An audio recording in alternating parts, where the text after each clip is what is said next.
నీతో నేను నాతో ఆమె పార్ట్ 87. దేవ్. విజ్జు ఫోన్ చేశాడు, అందుకే వచ్చాను. విజ్జు నిధి ఇద్దరు ప్రేమించుకుంటున్నారు. వాళ్ళ ప్రేమను విడదీసి మీరిప్పుడు ఆద్యాకి చేయటం విజ్జు తట్టుకోలేకపోతున్నాడు. ఒక్కసారి మీరు కూడా ఆలోచించండి. వాడు సంతోషమే కదా మీకు సంతోషం అని అన్నాడు. కేశవ: అవును దేవుగారు, వాడి సంతోషమే మా సంతోషం. కానీ వాడు తెలియక నిప్పుల్లో దూకుతాను అంటే దూకనిస్తామా?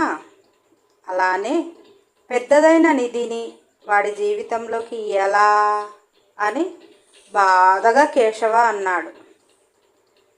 దేవ్: వయసు భేదం ఏముందండి, మనుషులు కలవాలి కానీ మనసులు కలవాలి కానీ ఈ రోజుల్లో ఎవరు పట్టించుకుంటున్నారు అన్నాడు.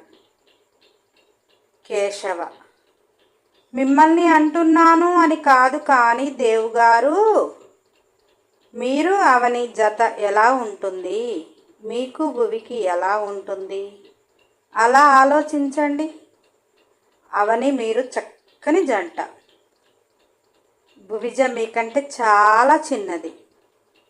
అలానే ఆడపిల్ల మరీ పెద్దది అయినా బాగుండదు, మరీ చిన్నది అయినా బాగుండదు అని కేశవ అంటుంటే దేవ్ ఏదో ఆలోచిస్తున్నాడు.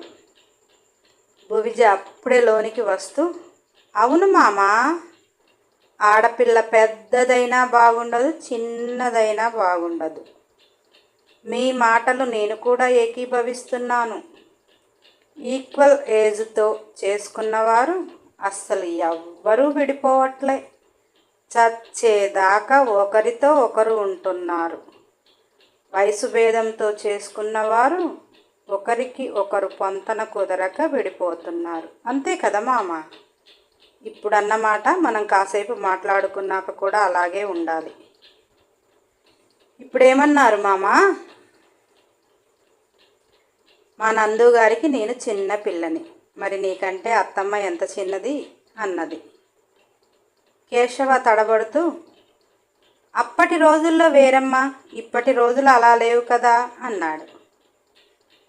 భువిజ: ఎప్పటి రోజులైనా భార్యాభర్తలు మనసులు కలిసి కాపురం చేసుకుంటే ఏ రోజు ఏ వయసు అడ్డు రాదు. మీకు అత్తమ్మకి మధ్య 12 సంవత్సరాలు వయసు భేదం. అయినా ఒకరి మాటకి ఒకరు విలవిస్తూ ఇప్పటి వరకు సాగింది కదా మీ సంసారం. మరి మీరు మా నందు గారిని అనటం కరెక్టేనా? మనం ఎదుటి వారిని అనేటప్పుడు మనకి ఆ అర్హత ఉందా లేదా అని ఆలోచించాలి కదా మామా అన్నది. కేశవ: ఏమోలే అమ్మా, ఇప్పుడు మీ పెళ్లి విషయాలు మా పెళ్లి విషయాలు కాదు కదా.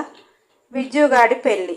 నిధి వాడికంటే చిన్నదైతే మేము వాడు చెప్పినట్టు విందుము, పెద్దదాన్ని చేయలేము, అదే నా బాధ అన్నాడు. భువిజ పొట్ట మీద చేతులు పెట్టుకొని మెల్లిగా ఆద్య దగ్గరికి వెళ్ళి, నీ డేట్ ఆఫ్ బర్త్ చెప్పు అన్నది. ఆద్య తడబడుతూ, అది నాకు గుర్తులేదు, నాకు తెలియదు, డేట్ ఆఫ్ బర్త్ లేదు అన్నది. భువి: పోనీ మీ 10th ఏ సంవత్సరం అది చెప్పండి అన్నది. ఆద్య తను 10th రాసిన సంవత్సరం చెప్పగానే, భువి: మీరైతే 12-13 సంవత్సరాలకి 10th రాయలేదు కదా అన్నది. ఆద్య: లేదు, 15 సంవత్సరాలకే రాశాను అన్నది. భువి: గుడ్ అంటూ, నందుగారు, తను నీకు తన సర్టిఫికెట్స్ మొత్తం జిరాక్స్ పెట్టింది, ఒకసారి 10th ఏ సంవత్సరమో చూసి చెప్పమనండి అన్నది. దేవ్ ఆఫీస్కి ఫోన్ చేసి ఆర్నవ్ని అడిగితే ఆర్నవ్ చెప్పాడు. భువి: చూడు కేశవ మామ, నువ్వు చూసిన సంబంధం కూడా విజ్జు కంటే పెద్దది. ఆద్య ఒక విధంగా నిధి అక్క కంటే కూడా నెలలు పెద్దది. ఇప్పుడు నీకు నిధి అక్కని చేసుకోవటానికి ఏ అభ్యంతరం లేదనుకుంటా అని అన్నది. అప్పుడు విజ్జు ఆనందం కాదు. కేశవకి ఏమి చెప్పాలో అర్థం కావటం లేదు. కేశవ మెల్లగా భార్యని కదిలించాడు. విజ్జు తల్లి మెల్లిగా లేచి ఆద్యని చూస్తుంటే ఆద్య కళ్ళతోనే సైగ చేసింది. విజ్జు తల్లి ఆద్యకి కేశవాకి సరే అన్నట్టు చెప్పి లోనికి వెళ్ళింది. బయటికి వస్తా ఒక చేతిలో పసుపు తాడు, ఒక చేతిలో పాయిజన్ బాటిల్ తెచ్చింది. విజ్జు తల్లి విజ్జుని చూస్తూ, అరే నువ్వేం చేస్తావు అనేది కాదు నాకు కావాల్సింది. నేను ఆద్యకి మాట ఇచ్చాను. మాట పోయాక నేనున్నా ఒకటే, చచ్చినా ఒకటే. నిన్ను కన్న తల్లిగా నా కోరిక తీర్చే బాధ్యత నీకుంది. నువ్వు ఈ తాలిబొట్టు ఇప్పుడే నా కళ్ళ ముందు ఆద్యకి కడితే బ్రతుకుతాను, లేకపోతే ఈ పాయిజన్ తాగి నీ కళ్ళ ముందే చచ్చిపోతాను. నన్ను పారేసి నీ ఇష్టానికి ఊరేగు అన్నది. విజ్జు షాగ్గా గజ గజ వణుకుతున్నాడు. తల్లి మొండితనం విజ్జుకి తెలుసు. కానీ ఏ రోజు అంత పట్టుదలగా విజ్జుని ఇబ్బంది పెట్టలేదు. ఎందుకు ఆద్య విషయంలో ఇంతలా తల్లిదండ్రులు చేస్తున్నారు విజ్జుకి అర్థం కావటం లేదు. విజ్జు, అమ్మ ముందు నువ్వు ఆ పాయిజన్ బాటిల్ పడేయి అని అంటుంటే విజ్జు తల్లి దగ్గరికి వస్తే, ఇప్పుడే నోట్లో పోసుకుంటా, మంచి మర్యాదగా ఈ తాళి ఆద్య మెడలో ఇప్పుడే కట్టు అని గదమాయించి అన్నది. విజ్జు, ముహూర్తాలు పెట్టించండి అమ్మా, మీరు చెప్పినట్టే ఆద్యనే చేసుకుంటా అని అన్నాడు. విజ్జు తల్లి, లేదు లేదు, ఇప్పుడే నువ్వు తాళి ఇక్కడే కట్టాలి అని అన్నది. నిధి పైకి లేస్తూ, ఎందుకు ఆంటీ ఆద్యాన్ని విజ్జుకు అంత పట్టుబట్టి కట్టబెట్టాలని చూస్తున్నారు అన్నది. విజ్జు తల్లి, ఆద్య నా ప్రాణాలు నిలబెట్టింది. అప్పుడే నా ఇంటి కోడలుగా ఆమెకు అర్హత వచ్చింది అనుకున్నాను. వాడిని కన్నందుకు నా మాట ఎలాగో వినటం లేదు. అందుకే ఆమె పెట్టిన ప్రాణభిక్ష నాకొద్దు, వదిలేస్తా అన్నది. నిధి మెల్లగా విజ్జు తల్లి దగ్గరికి వస్తూ, అవునా ఆంటీ, ఆద్య మీకు ప్రాణభిక్ష పెట్టింది. ఆమెకు ఇచ్చిన మాట మీరు నిలబెట్టుకోకపోతే మీ ప్రాణానికి విలువ లేదు, అంతే కదా అన్నది. విజ్జు తల్లి, అవును అంతే. అంటే నిధి విజ్జు తల్లి దగ్గరికి వెళ్ళి ఒక చేతిలో పాయిజన్ బాటిల్, ఒక చేతిలో పుస్తలు రెండు ఒక్కసారిగా గుంజుకొని పాయిజన్ నేలకేసి కొట్టి, అన్నీ అయిపోయిన నీ ప్రాణాలకి అంత విలువ ఉంటే వాడు విదేశాలలో చావు బతుకుల మధ్య ఉన్నప్పుడు ఆడపిల్లలమైన మేము వెనక ముందు ఆలోచించకుండా వాడి కోసం ఏం చేశాము? కంటికి రెప్పలా వాడిని కాపాడి బ్రతికించాం కదా. అంటే ఇప్పుడు వాడి ప్రాణం నాదే కదా. నువ్వు కన్న కొడుకు ప్రాణం ఆ రోజే పోయిందనుకో, వాడు ప్రాణాలు ఆ రోజే పోయాయి అనుకో, మీరిచ్చిన మాటకి విలువ లేదు. ఇప్పుడు వీడు నావాడు అని విజ్జు దగ్గరికి వచ్చి తాలిబొట్టు తాడిచ్చి, నీ ప్రాణం నా సొత్తు, కట్టరా నా మెడలో తాలి. దొంగతనంగా పెళ్లి చేసుకోవాల్సిన అంత అవసరం మనకేంటి? నీ అమ్మ బాబు ఎదురుగానే నా మెడలో కట్టు, నీ దాన్ని చేసుకో అన్నది. నిధి భువితో, మా అమ్మ దగ్గర లేదు కదా, వీడియో కాల్ కలుపుబోయి మా అమ్మ కూడా చూస్తుంది అని అన్నది. నిధి ధైర్యానికి భువి ఫిదా అయినది. నిధి తల్లికి ఫోన్ చేసి వీడియో కాల్ కలిపి చూపిస్తుంది. కేశవ అక్కడ యాపిల్ కట్ చేసే చాకు తన మెడకి పెట్టుకొని, నువ్వు నిధి మెడలో తాళి కడితే నేను నీ కళ్ళ ముందు చచ్చిపోతాను అన్నాడు. విజ్జు, చచ్చిపోనానా? మీ పంతం కోసం నా జీవితాన్ని బలిపెట్టుకోను. నాకు తెలిసి మీరు కాదు. మీరిద్దరు ఎందుకు ఇలా చేస్తున్నారు నాకు ఇప్పటికి కూడా అంతు పట్టడం లేదు. మొదటిగా నిధి పెద్దది అన్నారు, మీరు చూసిన ఆద్య కూడా పెద్దది అని తెలిసాక కూడా మీరు ఇంత పంతానికి వచ్చారు కాబట్టి నేను కూడా అదే పంతంతో నిధిని నా భార్యను చేసుకుంటాను అని నిధి మెడలో తాళి ముడి వేస్తుంటే, కేశవ, నిధి మెడలో నువ్వు 3 ముళ్ళు వేస్తే మొదటి ముడితో నీకు మా ఆస్తికి సంబంధం లేదు అన్నాడు. నిధి విజ్జు ఇద్దరు ఒక్కసారిగా మాకు అవసరం లేదు అని విజ్జు మొదట ముడి వేశాడు.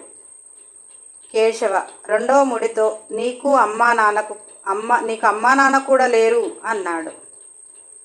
విజ్జు, నాకు అమ్మా నాన్నగా మీరు వ్యవహరించటం లేదు కనుక నాకు అవసరం లేదు. మీ కొడుకు మీకు ఉన్నాడు అన్న రోజే నాకు తల్లిదండ్రులు ఉంటారు అని రెండవ ముడి వేశాడు. కేశవ, ఒక్క నిమిషం కూడా నా ఇంట్లో మీరు ఉండొద్దు అన్నాడు.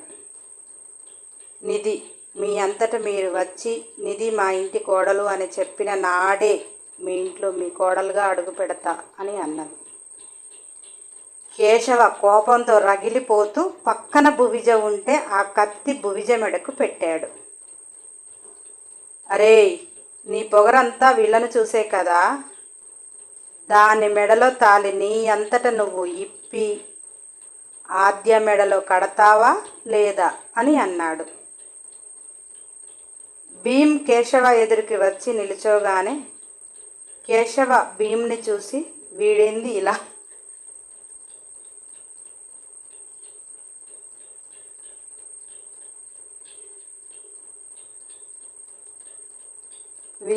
ఇలా ఉన్నాడు అని భీమ్ని చూస్తుంటే భీమ్, భువిమా మీద ఒక్క గీత పడ్డా కానీ ఆ నెక్స్ట్ మినిట్ నీ 2 కాళ్ళు పట్టుకొని బట్టలు ఎలా ఉతుకుతారో నీ తలని నేలకు అలా కొడతా అని ఒక్కసారిగా గాండ్రించాడు.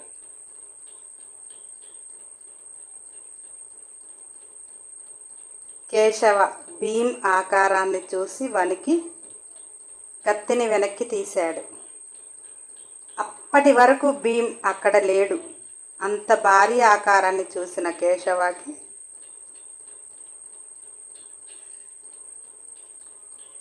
అదురు పుట్టింది.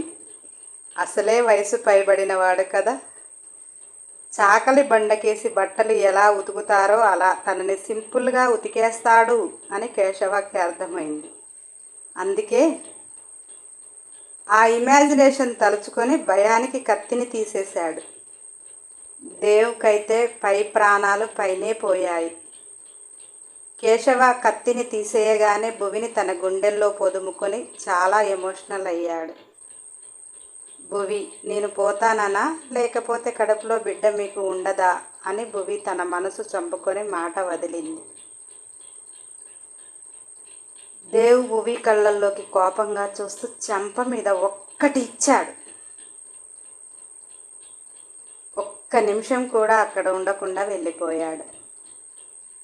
భువి దేవ్ కొట్టిన చెంప దెబ్బని తడుముకుంటూ నవ్వుతుంటే, విజ్జు, పిచ్చిదానిలా నవ్వుతున్నావు, అయినా ఏంటి బ్రోని అంత మాట అన్నావు అని అన్నాడు.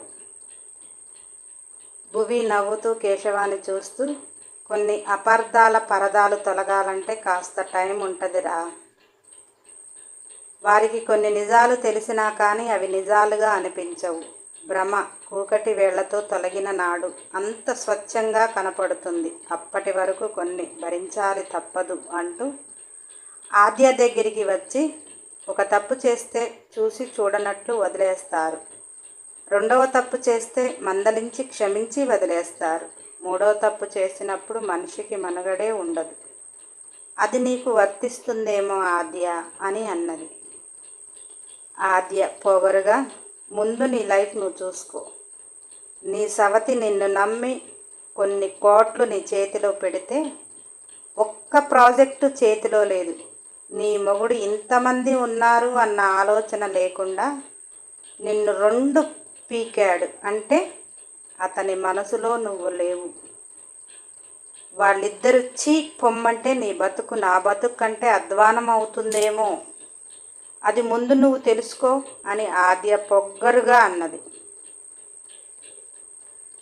భువి చిరునవ్వు నవ్వుతూ, నువ్వు చెప్పింది నిజమే ఆద్య. నందుగారు నన్ను వదిలేసిన, అక్క నన్ను అసహించుకున్నా నాకు మనుగడ లేదు. ఎందుకంటే నా భవిష్యత్తు మొత్తం వాళ్ళిద్దరిలోనే చూసుకుంటున్నాను. కానీ నువ్వు అనుకున్నది నెరవేరనివ్వను. నా మొగుడు నన్ను అందరి ముందు కొట్టాడు అని నువ్వు అనుకుంటున్నావు. నేను అతని ప్రేమ లోతు ఎంతో నాకు తెలుసు. నా నుంచి అతను దూరం అవ్వాలన్నా, అతని నుంచి నేను దూరం అవ్వాలన్నా అవి మేము ప్రాణాలతో ఉండగా జరిగే పనులు కాదు. ప్రాణాలు పోయాక జరిగేది ఎవరము గ్రహించలేము కనుక నా ప్రాణం నాలో ఉండగా నా మొగుడు నన్ను వదిలిపెట్టడు. ఇక అవని అక్క గురించి అంటావా? అక్క గురించి నీకేం తెలుసు? తనకి కోట్ల ఆస్తి కాదు కావాల్సింది. నన్ను నువ్వు అన్నట్టు సవతిలా చూస్తే కోట్ల ఆస్తి పోగొట్టాను అని నువ్వు అనుకున్నది జరుగుతుంది. కానీ మా అక్క నాకు అమ్మ ప్రేమ ఎలా ఉంటుందో నీకు తెలియదు కదా. అమ్మ ప్రేమను అందించేవారు ఉన్నా కానీ కళ్ళు మూసుకొని ఉన్న నీకు కనిపించదేమో. ప్రతి ఇంట్లో ఒక అమ్మ ఉంటుంది.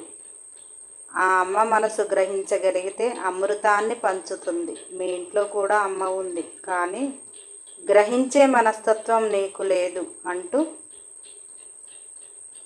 విద్యుని నిధిని మీరింటికి వెళ్ళండి, నేను ఆఫీస్కి వెళ్తా అని విద్యుని నిధి ఇంటికి పంపించి భువి ఎన్నో ఆలోచనల మధ్య భీమ్ని తీసుకొని ఆఫీస్కి వెళ్ళింది. ఆఫీస్ క్యాబిన్ డోర్ తీయగానే అవని పెద్ద క్యారియర్తో కూర్చుంది. భువిని చూసి అవని, ఏమైందే, ఉదయం టిఫిన్ కూడా చేయకుండా వచ్చేసావు, భోజనం కూడా టయానికి చేస్తావో లేవో అనేసి పట్టుకొని వచ్చాను, రా ఉదయం ఏమైనా తిన్నావా లేదా అంటూ భువిని కూర్చోబెట్టింది. భువి చెంపపై ఎర్రని అచ్చు చూసి ఏమైందే అంటూ అవని సున్నితంగా భువి చెంప తాకుతూ, ఇది చేతి దెబ్బలాగా ఉంది, ఏమైంది అని గట్టిగా అడిగింది. భువి మౌనంగా ఉంటే అవని భీమ్ని చూసి, ఏమైందిరా, దీన్ని కొట్టే అంత ధైర్యం నాకు తెలిసి ఎవరికి లేదు అని అంటుంటే భీమ్, అమ్మ అది సారు కొట్టాడు అనగానే అవని, ఏమైంది ఆయనకి, కడుపుతో ఉన్న పిల్లని ఇలా ఎవరైనా చేయి చేసుకుంటారా అంటూ ఫోన్ చేసి తిట్టడానికి పూనుకుంది. భువి అవని చేతిలో సెల్లు తీసుకొని, అక్క నందుగారు తప్పు చేస్తారు అంటే నువ్వు నమ్ముతావా? నాదే పొరపాటు, నీకు తెలుసు కదా, నందుగారికి కోపం తెప్పిస్తే నాకు దెబ్బలు తప్పవు అన్నది. అవని, అయినా కానీ కడుపుతో ఉన్నావు అన్న ఆలోచన ఉండక్కర్లా, ఆగు, ఇంటికి రాని అతని సంగతి చెప్తాను అంటూ క్యారియర్ బాక్స్ విప్పుతూ, నువ్వు కూడా తిను భీమ్ అంటూ బాక్స్ భీమ్ చేతిలోకి ఇచ్చింది. అవని కలిపి భువికి తినిపిస్తుంటే, ఇప్పుడు వద్దక్క అంటూ, ఉదయం నేను జ్యూస్ తాగాను, భీమ్ అన్నలు ఊరుకుంటాడా, ఏమి తినకుండా ఎలా ఉంటాను అన్నది. అవని, ఏమోనే, నువ్వు అసలు ఇప్పుడు ఆఫీస్కి ఎందుకు వచ్చావు? రెస్ట్ తీసుకునేదానికి. ఈ పనులు ఎప్పుడూ ఉండేటివే, మనకు ప్రాజెక్టులు ఏమీ లేవని ఎందుకు టెన్షన్ పడతావు? ఇప్పటి వరకు చదువు అని టెన్షన్తో ఉన్నావు, కొన్ని రోజులు రెస్ట్ తీసుకోబోవి అని లాలనగా చెప్పింది. భువి, అక్క నేనేమి బరువులు మోస్తున్నాను, ఏసీ కార్లల్లో ఏసీ గదుల్లోనేగా కూర్చునేది, చేసే పని కూడా ఒక పనియేనా? నాకు నీరసం కూడా లేదు, చాలా హెల్తీగా ఉన్నాను, చాలా యాక్టివ్గా ఉన్నాను. హాయ్ బంగారాలు, నెక్స్ట్ ఎపిసోడ్ కోసం సబ్స్క్రైబ్ చేయండి. నా మంచి బంగారాలు కదా, లైక్ చేయండి, షేర్ చేయండి, కామెంట్ చేయండి. అన్ని ఎపిసోడ్ల కోసం బెల్ ఐకాన్ టచ్ చేయండి.